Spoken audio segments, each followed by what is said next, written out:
మహేంద్రవర్మ, వాళ్ళ నీడ కూడా ఈ గుమ్మం మీద పడకూడదు. పంపించేయండి.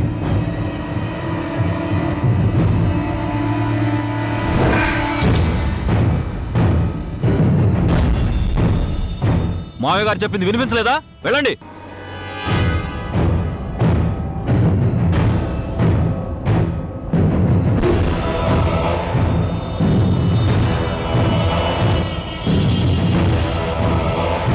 అసలు ఏం జరిగిందో వినండి.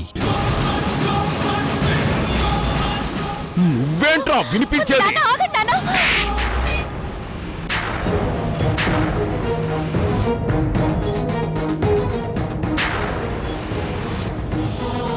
అక్క, నానమ్మా, నానమ్మా, అక్కొచ్చింది నానమ్మా. అసలు ఏం జరిగిందంటే మాట్లాడితే చంపేస్తారు. ఆగండి.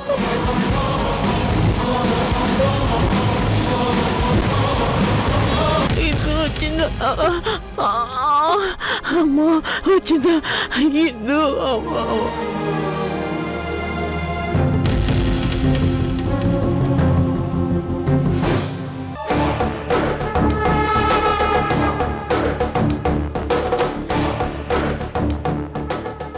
ఒక్కసారి వినిపించుకోండి. మాటలతో చెప్తే వినర్రా మీరు? వీడిని చంపేస్తాను.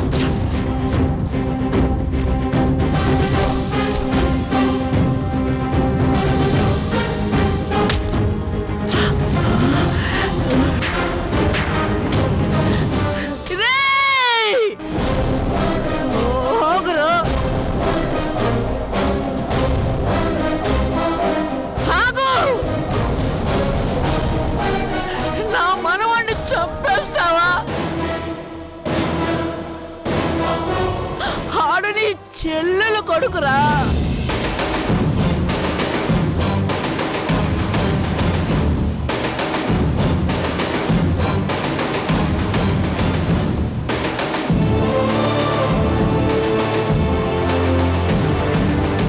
వాడు పరాయివాడు కాదు, ఇంటి అల్లుడు.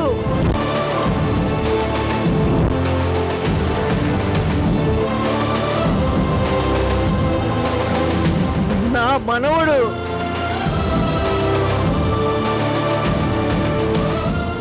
ఇందు భర్తరా.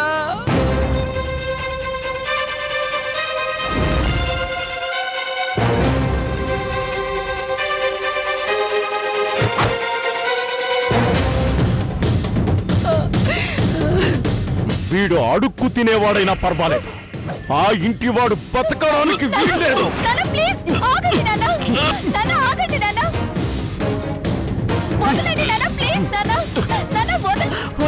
వాడేం చేయకురా, వాడేం చేయకురా, నా మాటిరా. వదలండి నాన్న, వదలండి నాన్న.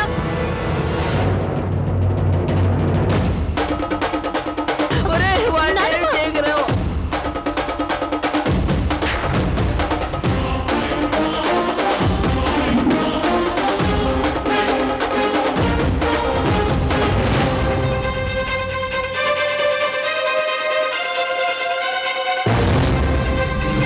అమ్మా,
వచ్చావా?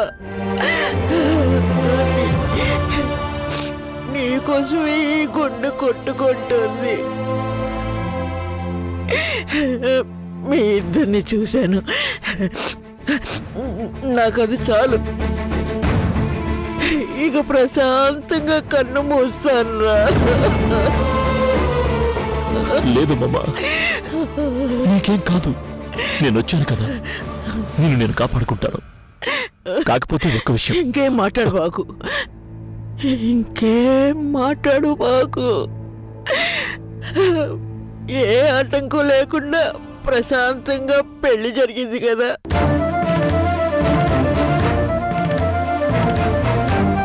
అది చాలు నాకు. ఇందు, నాకిచ్చిన మాట నిలబెట్టుకున్నావే.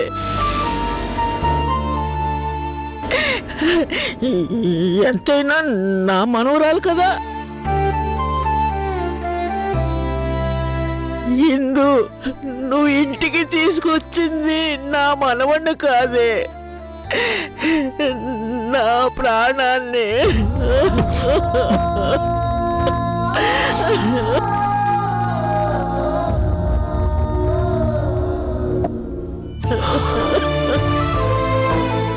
ఎప్పుడో పోవలసిన దాన్ని నోటి మాట వచ్చింది.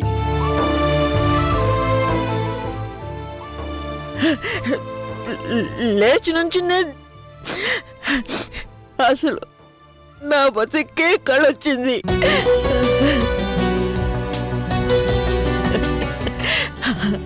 అమ్మా ఇందు, అమ్మా, ఇదంతా నా సంతోషం కోసమే చేశావు కదా. అవునానమ్మా.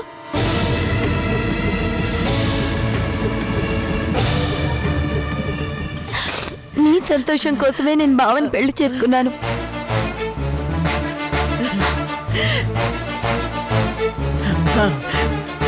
చాలు, నాకు ఈ మాట చాలు. నాన్న, ఇప్పుడు నాకు బ్రతకాలనిపిస్తోందిరా.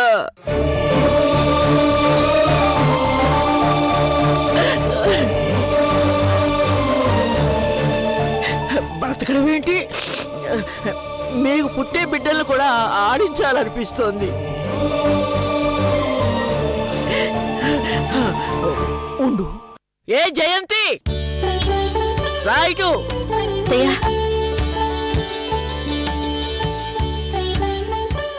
ఇందాకేదో తాగమని చెప్పావు కదా, అదేదో నా మనవడి చేతికి ఇవ్వు. నా మనవడే తాగిస్తాడు. ఇప్పుడు నేను దేనికి ఆగను. ఇప్పుడు నేను పాత రాజ సులోచనాదేవిని. నాకు దాహం వేస్తుంది, వెళ్ళి త్వరగా తీసుకురావే. అలాగే.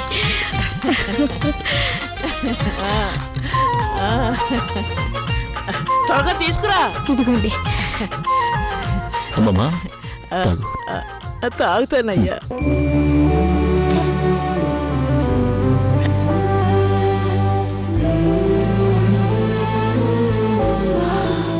చాలయ్యా.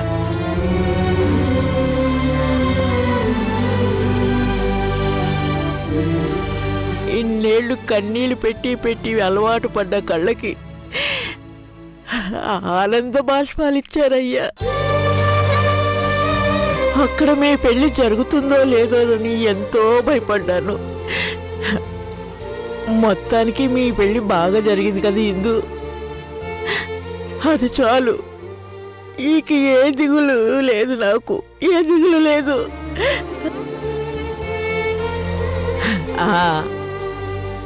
మనోడా, నీ పేరేంటి? అభిరామ్. అభిరాముడు. ఒరే రాముడు, ఇది నీకు వనవాసం కాదు, కానీ దీనికి మాత్రం శీత కష్టాలు రాకుండా చూసుకోవాలిరా.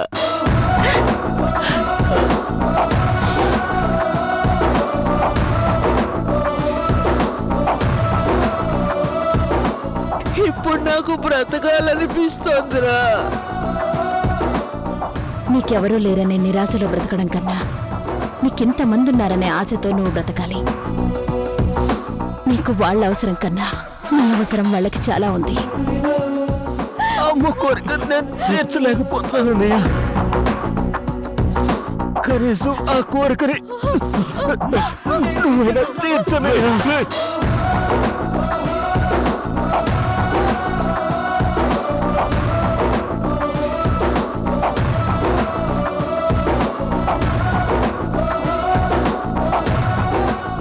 నీకు వాళ్ళ అవసరం కన్నా నీ అవసరం వాళ్ళకి చాలా ఉంది.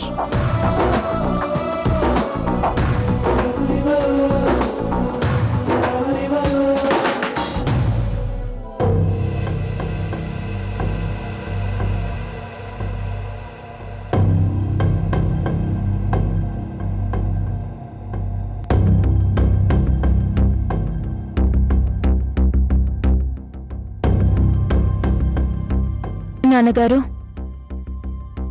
ఇందు ఎవరినో ప్రేమించి వెళ్ళిపోయింది అనుకున్నాం. ఇలా మీకు నచ్చని అత్తయ్య కొడుకునే ప్రేమించి వెళ్ళిపోతుందని ఊహించలేదు. మీరు ఊరుకున్నారు కాబట్టి మేమేం మాట్లాడలేకపోతున్నాం. ఇదంతా ప్లాన్ ప్రకారమే జరిగిందనిపిస్తోంది. ఆవిడ గుమ్మం ముందు నుంచొని కన్నీళ్లు పెట్టడం, తరువాత నానమ్మతో మరో విధంగా మాట్లాడడం, అది పెళ్లి చేసుకుని వస్తే మధ్యలో నానమ్మేం చేసింది? మరీ ఇంత అమాయకంగా మాట్లాడతావేంటి కావేరి? నా మాట నిలబెట్టమని బామ్మ పదే పదే చెప్తుంది కదా. అర్థమే కానట్టు నటిస్తుందిలే. కాకపోతే మామయ్య గారి మనసు కష్టపెట్టిందనే మా బాధ. మీరేం మాట్లాడేంటి అత్తయ్య గారు? ఏం మాట్లాడమంటారు? పోతున్న అత్తయ్య ప్రాణాలు తిరిగొచ్చినందుకు సంతోషించాలో, చెరిగిపోని గాయం చేసినందుకు బాధపడాలో అర్థం కావడం లేదు. ఎప్పుడు మా కోసం, మా సంతోషం కోసం తపన పడే మామయ్య గారు ఇలా అయిపోతారని అనుకోలేదు. మావయ్య గారు, మీరే ఈ ఇంటికి పెద్ద దిక్కు. మీ నిర్ణయమే మా అందరి నిర్ణయం. ఇందులో ఇంకో ఆలోచనకు తావులేదు. చెప్పు నాన్నా, వాళ్ళని క్షమించి ఇంట్లోనే ఉంచుదామా?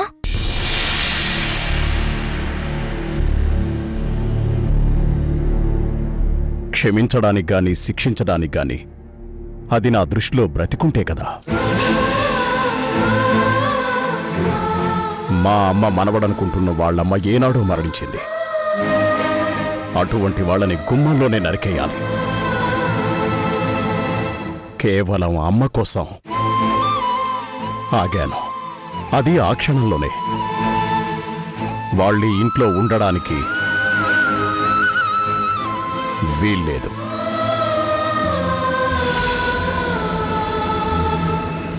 వాళ్ళు చేసింది తప్పే కాని వాళ్ళని పంపిస్తే నానమ్మ బాధపడుతుందేమో.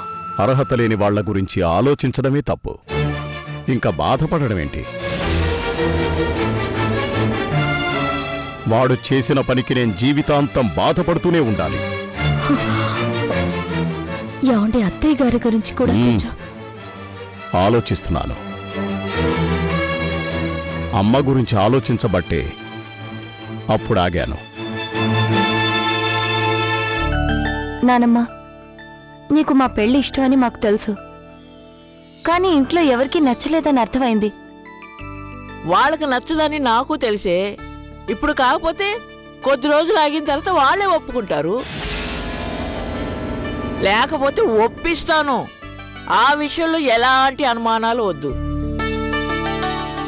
అయినా మీ నాన్న ఏం మాట్లాడకపోతే ఈ వీళ్ళేం చేస్తారే? జయంతి, కావేరి,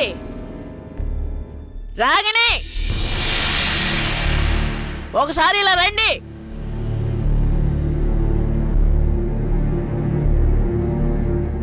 మిమ్మల్ని పిలుస్తుంది, రండి.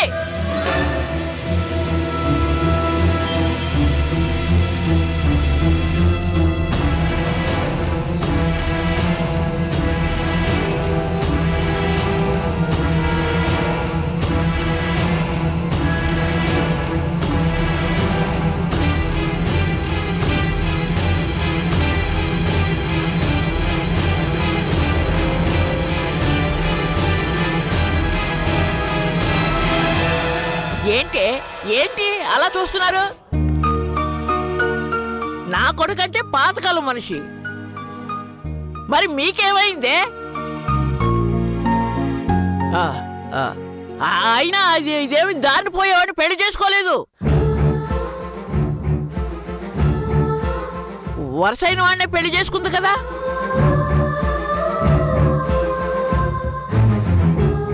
అయినా నా మనవడికేం తక్కువే?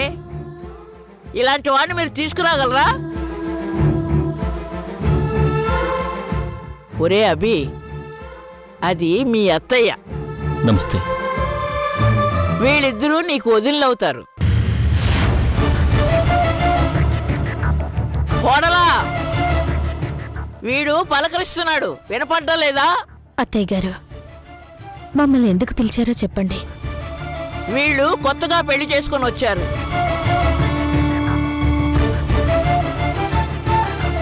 ఇక మీదట ఇక్కడే ఉంటారు. నానమ్మ, ఆ విషయం నిర్ణయించాల్సింది నాన్న. నేను వాడికి అమ్మనే. అత్తయ్య గారు, ఆయన నా భర్త. ఆయన ఏం చెప్తే అదే నేను చేస్తాను.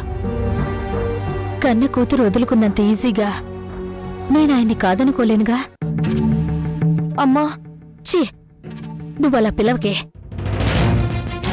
ఏయ్, కొత్త పెళ్లి కూతుర్ని ఏడిపించడం ఈ ఇంటికి మంచిది కాదు. ఆవిడే మమ్మల్ని బాగా ఏడిపించింది, మేము ఆవిడని ఎక్కడ ఏడిపించాం? నాన్నమ్మకి బాగా లేనప్పుడు ఏంటక్కా మాటలు? అలా మాట్లాడతా వెళ్ళి హారతి ఇవ్వాలా? నువ్వు కాని ఆ పని చేసుంటే అదే హారతితోటి నాన్నగారు నిన్ను అంటించేవాళ్ళు. దాగిని, నువ్వు ఊరుకోవే. ఆయనకిప్పుడే వస్తానని చెప్పొచ్చాను. అత్తయ్య, అసలు విషయం ఏంటో చెప్పండి. ఏం లేదు, కొత్తగా పెళ్ళై ఇంటికొచ్చిన వాళ్ళు అమ్మవారికి దీపం వెలిగించడం మన ఇంటి ఆనవాయితీ కదా. ముందా పనిచేసి వీళ్ళిద్దరిని ఎత్తిన 4 అక్షంతలు వేయండి. వద్దమ్మా, అలాంటి ఫార్మాలిటీస్ ఏం వద్దు. ఆచారాలని మన ఇష్టంతో చేయాలి. కానీ అలా అనకరా మనవడా, ఎప్పటి నుంచో ఈ ఇంట్లో జరుగుతున్న సంతే. ఇందు మనవడి కంటే కొత్త. మరి నీకు తెలుసు కదే, మీ అక్కల పెళ్ళప్పుడు కూడా ఇలాగే చేశాం కదా. మా పెళ్లి దాని పెళ్లి ఒకటే ఎలా అవుతుంది? మాకు నాన్నగారు సంబంధాలు చూసి పెళ్లి చేశారు. ఇలా సంబంధాలు వదులుకొని మేమేం పెళ్లి చేసుకోలేదు. పెళ్లి ఎలా జరిగినా పెళ్లే కదా. మనకిష్టం ఉన్నా లేకపోయినా ఒక్కసారి దీపం వెలిగించమని నాన్నమ్మ చెబుతుంది కదా. పదండి, ఆ పని చూద్దాం. చూడు, బయట మీ నాన్నగారితో చెప్పి మీ ఇష్టం వచ్చినట్టు చేసుకోండి. నేను చెప్పానని చెప్పు, ఏమీ మాట్లాడు.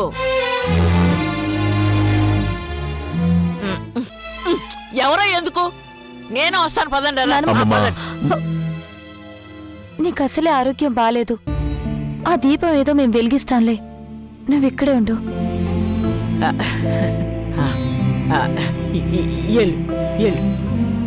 అలా మొద్దులా నిలబడతారే, తీసుకెళ్ళండి.